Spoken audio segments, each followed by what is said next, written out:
भारत और पाकिस्तान के बीच कत्ल की रात कैसी थी, किस तरह से पाकिस्तान के विदेश मंत्री के पांव थरथरा रहे थे और क्यों भारत ने अपनी मिसाइलें पाकिस्तान पर तान दी थी। ये तमाम ऐसे घटनाक्रम हैं जिसके गवाह रहे हैं पाकिस्तान में भारत के पूर्व राजनयिक अजय बिसारिया, जिनकी किताब इस वक्त काफ़ी चर्चा में है और इस पुस्तक के साथ इस वक्त हम मौजूद भी हैं। एंगर मैनेजमेंट, ये वर्ड सर आपने जो दिया है भारत और पाकिस्तान के संबंधों के टर्म में, ये अपने आप में काफ़ी कुछ बयां करता है और उस वक्त की स्थिति को दर्शाता है जब ऐसा लगता था कि भारत और पाकिस्तान के बीच युद्ध छिड़ ही जाएगा। तो सबसे पहले इस टॉपिक से शुरू करते हैं कि आपने वर्ड क्यों दरअसल चूज किया। तो इसके पीछे सोच ये थी कि एंगर का एक थीम, गुस्से का, क्रोध का, ये इस रिलेशनशिप में रहा है, न केवल अब मगर पूरे इतिहास में, पूरे 76 सालों में।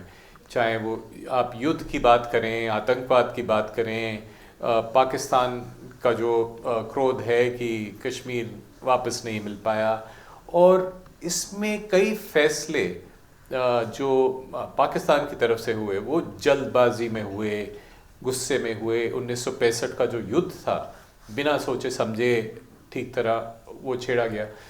तो और एक दूसरी थीम रही है मैनेजमेंट की कि भाई हम इस प्रॉब्लम को सुलझा नहीं सकते, इस मसले को हम सुलझा नहीं सकते, तो इसको हम मैनेज करें किसी तरह से कि जिससे कि बहुत ज़्यादा कठिनाइयाँ ना पैदा हों दोनों देशों के लिए।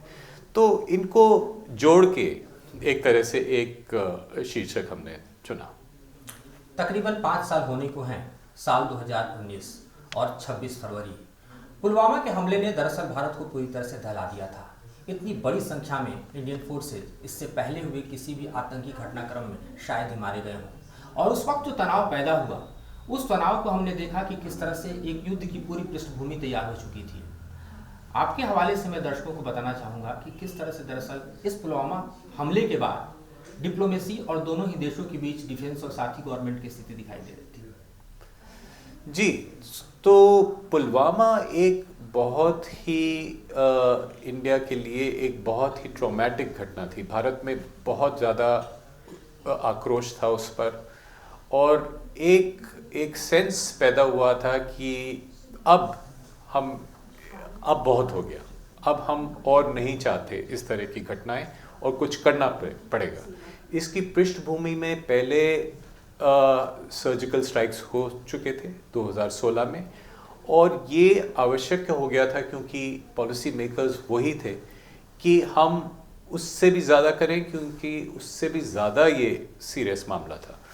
और इसीलिए 2019 में फैसला हुआ कि एक जो भारत करेगा पुलवामा के बाद वो बालाकोट होगा, और पहली बार 1971 के बाद भारतीय वायुसेना इंटरनेशनल बाउंड्री को क्रॉस करके पाकिस्तान गई। ये अपने आप में ही एक बहुत ही बड़ा स्टेटमेंट। ये हिंट उस वक्त के रक्षा मंत्री जनरल बिपिन रावत ने आपको दिया था कि कुछ बड़ा हम करने जा रहे हैं। जी, और जाहिर तौर पे चीफ ऑफ आर्मी स्टाफ थे उस वक्त। जी, सबसे बड़ी बात कि पाकिस्तान की संप्रभुता को इस तरह से तार करते हुए उसके एयर स्पेस में भारतीय वायुसेना का प्रवेश और फिर अपने टारगेट को अचीव करके वापस आना, पाकिस्तान ने शायद सपने में भी नहीं सोचा होगा कि इस तरह से भारत रिटेलिएट करेगा। बिल्कुल। तो पाकिस्तान में पूरी तैयारी थी कि पुलवामा के बाद कुछ होगा, तो उनके पास एक उसका अनुभव था 2016 का, और उनको लग रहा था कि कुछ उसी प्रकार की चीज़ होगी, कुछ सर्जिकल स्ट्राइक्स होंगे।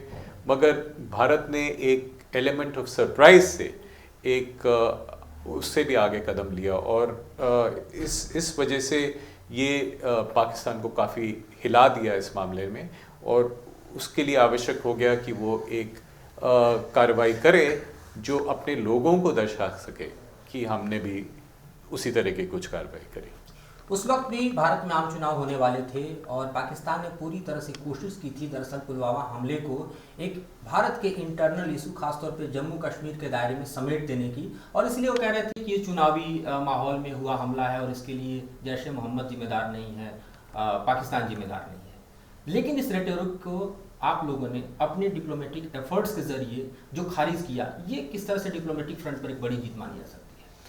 मेरे ख्याल से ये एक सफलता है भारतीय डिप्लोमेसी की क्योंकि ये जो नैरेटिव बनता है पाकिस्तान में, जो बयानिया बनता है कि ये तो साफ फॉल्स फ्लैग ऑपरेशन था, हमारा इसमें कोई लेना देना नहीं, ये आपने खुद ही किया होगा। ये चाहे मुंबई हो, चाहे पठानकोट हो, कई टेररिस्ट अटैक्स में ये बात चलाने की कोशिश करते हैं। और पाकिस्तान के अंदर कई लोग इस बात को सुनने और मानने को तैयार हैं कि उनकी ब्रेन वॉशिंग हुई है, मगर पाकिस्तान के बाहर इस बात को कोई नहीं मानता। भारत जब आगे जाकर कहता है दुनिया को कि ये एक टेररिस्ट अटैक है, तो दुनिया उस बात को मानने को तैयार है। और पाकिस्तान के जो कई करीबी मुस्लिम देश हैं वेस्ट एशिया में, वो भी इस बात को अब समझते हैं और पाकिस्तान को ये मशवरा देते हैं कि ऐसा ना करें। तो अब कुछ ये बदला है और इसकी वजह से ये भारतीय कूटनीति और भारतीय लीडरशिप की सफलता भी माननी चाहिए। लेकिन उस वक्त जब भारत ने पाकिस्तान की एयर स्पेस में जाके और इतने बड़ी एयर स्ट्राइक को अंजाम दिया, तो हमें मालूम था कि पाकिस्तान भी रिटेलिएट करेगा, जैसा कि आपने स्वयं लिखा है। तो हमारी उस वक्त की तैयारी क्या थी? क्योंकि जब पाकिस्तान ने रिटेलिएट किया तो काफ़ी मिसहैपनिंग भी हुई और जाहिर है कि हमारा जो विमान है, हमारा फाइटर जेट है, उसको हमारे पायलट लेकर पाकिस्तान के एयर स्पेस में एंटर कर गया। उसके बाद जो हादसा हुआ वो आपने बखूबी लिखा है।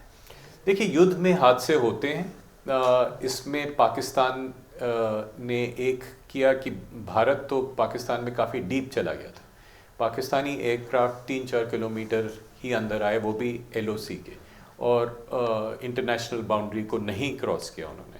तो पाकिस्तान की तरफ से एक नॉमिनल सी कार्रवाई थी कि भाई हम अपने लोगों को बता सकें कि हमने भी कुछ किया है। और इस तरह की कार्रवाई के अगेंस्ट प्रिपरेशन 100% हमेशा नहीं हो सकता। तो कुछ ना कुछ कार्रवाई होगी जिसमें कुछ ना कुछ रिजल्ट्स आएंगे, मगर भारतीय वायुसेना तैयार थी और वो जल्द ही स्क्रैम्बल हुई और उसने उनको बाहर किया।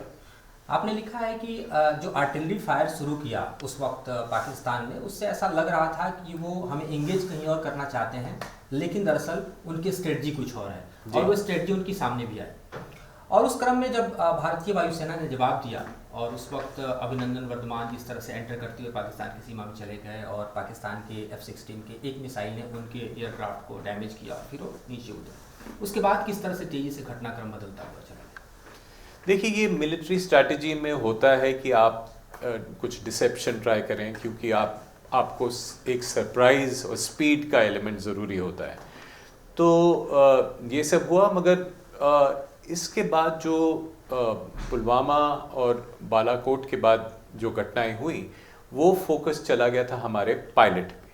जो पायलट कैदी था और जिनीवा प्रोटोकॉल्स के अनुसार अगर आप किसी भी प्रिजनर ऑफ वॉर को लें, उसको आपको वापस करना होता है। तो भारत ने कई तरह से वो दबाव डाला पाकिस्तान पे कि उसको तुरंत वापस किया जाए, और उसमें हमारी कोर्सिव डिप्लोमेसी काम आई और सफल हुई, क्योंकि बाहरी देशों को भी हमने कहा और डायरेक्टली पाकिस्तान को भी ये संदेश भेजा गया कि आपको वापस करना है, नहीं तो हम इस मामले को एस्केलेट कर सकते। तो फिर वो कत्ल की रात कैसी थी, जिसका जिक्र प्रधानमंत्री मोदी ने भी किया, जिसका जिक्र आपने भी अपनी किताब में किया? जी, और ये साफ है, और इसका विवरण करने के लिए मैंने पाकिस्तानी सोर्सेज को ही कोट किया है। तो पाकिस्तान में पब्लिक डोमेन में भी ये बात करी कि 9 मिसाइल्स तैयार थी उनके आने के लिए, और ये बातचीत हुई। पाकिस्तान ने भारत को बोला कि आप ये मिसाइल्स भेजने वाले थे, पाकिस्तान ने अन्य देशों को ये कहा कि भारत के मिसाइल्स तैयार हैं और भारत को रोका जाए। तो भारत ने तो ये अनाउंसमेंट नहीं किया कि ये घटनाक्रम घटने वाला है, मगर पाकिस्तान को ये मैसेज साफ थी और पाकिस्तान ने अपने फैसले किए और अपना बर्ताव बदला।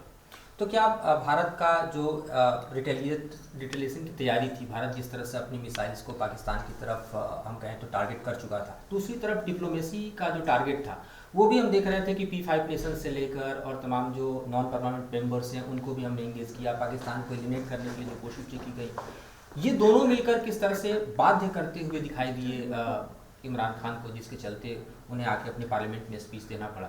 कि हम अब इसको कूल डाउन कर रहे हैं? जी, इस दबाव का असर हुआ और इसी वजह से पाकिस्तान की आर्मी ने ये सुझाव दिया अपने प्रधानमंत्री को और ये बात कही एक अपने पार्लियामेंट में एक क्लोज डोर मीटिंग में, जिसमें बात हुई थी कि उनके पैर कांप रहे थे और सर पर पसीना था। तो ये बात पाकिस्तान तक पहुंची कि भारत कुछ करने वाला है और करने का इरादा रखता है। तो अगर आप उस पायलट को वापस ना भेजें और सही सलामत ना भेजें तो भारत ये स्टेप्स ले सकता है। आप तैयार हैं इसके लिए कि नहीं? पाकिस्तान का जवाब था, हम तैयार नहीं। न्यूक्लियर डॉक्ट्रिन की बात कही जाती है, क्या वाकई न्यूक्लियर डॉक्ट्रिन जैसी स्थिति भी उस वक्त पैदा हुई थी? क्या न्यूक्लियर वेपन्स को लेकर भी उस वक्त के खतरे भारत और पाकिस्तान के बीच पैदा? तो मेरे विचार में कोई खतरा नहीं था। कुछ पाकिस्तान की जो हम सेबर रैटलिंग कहते हैं वो कभी कभी बात करते हैं, मगर ये साफ था कि उस समय ये मामला उस लेवल तक एस्केलेट हुआ ही नहीं था। तो ऐसा कोई मेरे ख्याल में डर नहीं था और ऐसा कोई होने की आशंका नहीं थी। क्योंकि हम ये सब कन्वेंशनल लेवल पे कर रहे थे, तो इसको तो ये कन्वेंशनल वॉर में भी नहीं बदला था। तो न्यूक्लियर की बात तो बहुत बाद में आती। हमारे पायलट की जो वापसी हुई उसके बाद से किस तरह से आप देख रहे हैं कि भारत और पाकिस्तान के रिश्ते जो हैं, हालांकि अब भी खटासपूर्ण हैं, अब भी वही क्रॉस बॉर्डर टेररिज्म हम झेल रहे हैं, लेकिन उसमें कुछ चेंजेज आपको दिख रहे हैं? तो उस घटना के बाद पाकिस्तान में कुछ बदलाव आया कि पाकिस्तान की सोच में कुछ बदलाव आया कि देखिए इतने करीब आ गए हम एक बहुत बड़ी प्रॉब्लम के। दूसरा FATF का जोर कि उसमें हम ग्रे लिस्ट से ब्लैक लिस्ट में ना चले जाएं। और तीसरा कुछ नई सोच हो रही थी कि ये पॉलिसी अब महंगी पड़ रही है। मतलब हम सोचते थे कि कुछ इससे नहीं होता, ये करते रहें, मगर अब महंगी पड़ रही है। तो फिर प्रयास ये था पाकिस्तान की कि ये सोच बदलें और मगर ये बहुत धीरे धीरे बदलता है क्योंकि पुरानी आदतें बहुत मुश्किल से जाती हैं। तो क्या इसी का परिणाम था कि पाकिस्तान ने और पाकिस्तान के ISI ने भारत को आगाह किया कि अलकायदा कुछ बड़ा करने वाला है? इस तरह के इनपुट पाकिस्तान पहले कभी नहीं देता? पहले भी हुआ है, होता रहा है, मगर पब्लिक डोमेन में नहीं होता और डिप्लोमेटिक लेवल पे नहीं होता।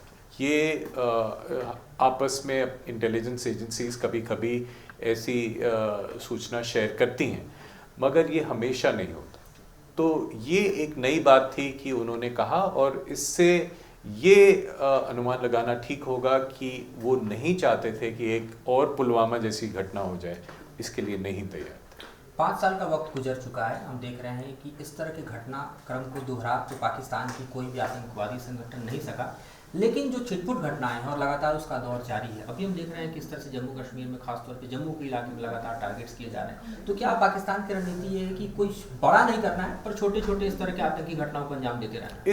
इस तरह का आशंका है कि एक है कि भारत का जो थ्रेशोल्ड है रिटेलिएशन का, उसके नीचे काम करे कि आप छुटपुट घटनाएं करते रहें जिससे कश्मीर में ये बात ना जाए कि सब कुछ ठीक हो गया है, सब कुछ नॉर्मल हो गया है, मगर आप कुछ ना कुछ करते रहें, मगर इतना ना करें कि भारत क्रोधित होकर कुछ रिटेलिएशन करे, और तो उस लेवल पे आप नहीं एस्केलेट करना चाहते। एक आखिरी सवाल आपसे पूछूंगा कि पाकिस्तान भी अब एक और चुनाव के क्रम में जा रहा है। फिर से देख रहे हैं हम नवाज शरीफ आ चुके हैं और उस वक्त के जो प्रधानमंत्री हैं उस इलाकों के पीछे हैं, उनकी पार्टी पूरी तरह से टार्निश कर दी गई है।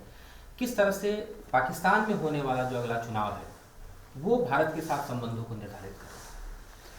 देखिए, जब भी पाकिस्तान में चुनाव होते हैं, नया नेतृत्व आता है, नई लीडरशिप आती है, और तो कुछ आशा होती है कि कोई नई सोच आए, कुछ नए सिरे से इस रिलेशनशिप को आगे ले जाने की कोशिश करें। और जब भारत और पाकिस्तान दोनों में चुनाव के बाद नई सरकारें आएंगी तो फिर और भी ज़्यादा हमारी प्रोबेबिलिटी है कि कुछ ठीक हो, कुछ रिश्ते सुधरें।